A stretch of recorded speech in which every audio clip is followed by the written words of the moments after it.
We are a business that focuses on road transport, but also other types of transport.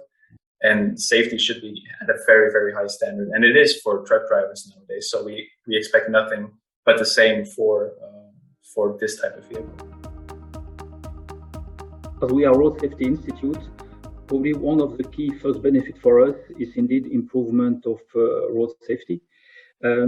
For years, we indicate that in accident, the human is probably playing a role in 90% of the accidents. So by doing automation at a high level, we believe that we can diminish this number of accidents due to human failure. We have seen some studies in US, for instance, claiming that 80% of road accidents could be diminished or avoided. The major impact we see is on road safety. When we reduce car crashes, it has an impact on traffic flows and less congestion related to emergency interventions. There's a lot of theoretical benefits at the moment. It can cut out the human error side of collisions, you know. There were some studies, one of them was in Switzerland, and it said that, actually, if you compare the acceptance of an incident caused by a human driver versus the acceptance of an incident caused by a autonomous vehicle, or it's totally incomparable.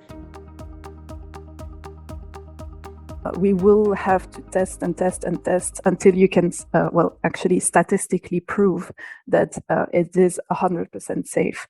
That is really going to be the focus for autonomous vehicles, because you can actually prove and show before actually deploying that it is statistically going to be 100% or maybe almost 100% completely safe.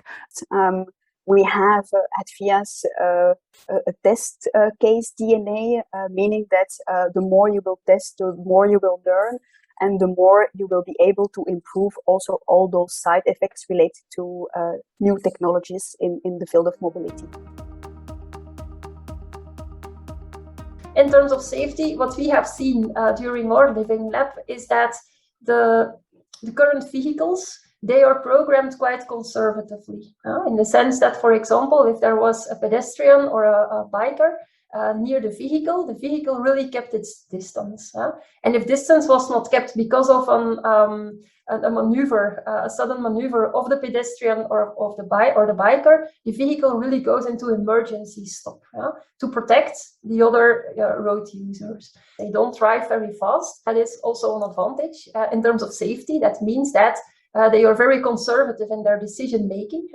Service was very smooth, and the vehicle was also reacting very carefully and reacting properly, taking into account the different situation around the vehicle. So people did not have a feeling that they were in danger. Of course, there was always a human operator on board ready to stop the vehicle, but at least they could see that the vehicle, was, braking when necessary, was also very, careful when coming to a junction, all this kind of stuff. Once the demonstrations are being set up, there is a lot of interest in the vehicles and in the technology. You need a safety driver on board in Belgium to run the vehicle. Actually, just somebody who is on board and monitors what is going on.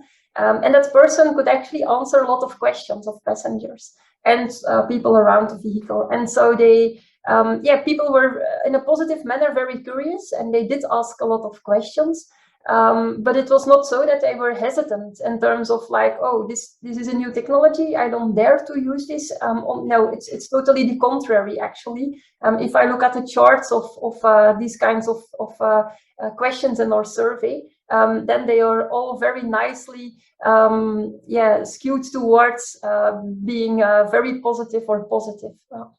In certain cities in the United States, actually, the fact that these kinds of pilots, autonomous vehicles are driving around there is very much appreciated by bicyclists, because they get sufficient room by that type of car rather than by a human driver.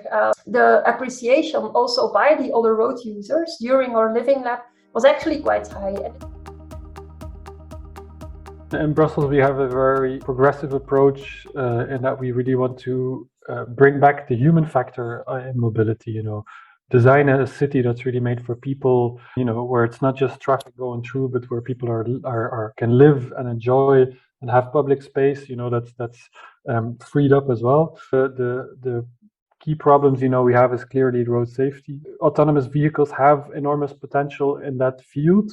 Yes, there's a potential, but the technology will really now have to prove itself in being really safe and being really possible in a complex urban context. And I think if it can help, if it can be part of the solution, part of the palette of solutions that we have for improving urban sustainable logistics, I think that's really a massive problem, or problem we can solve. It's very good that you focus on safety and that you also will educate potential users about what precautions are being taken.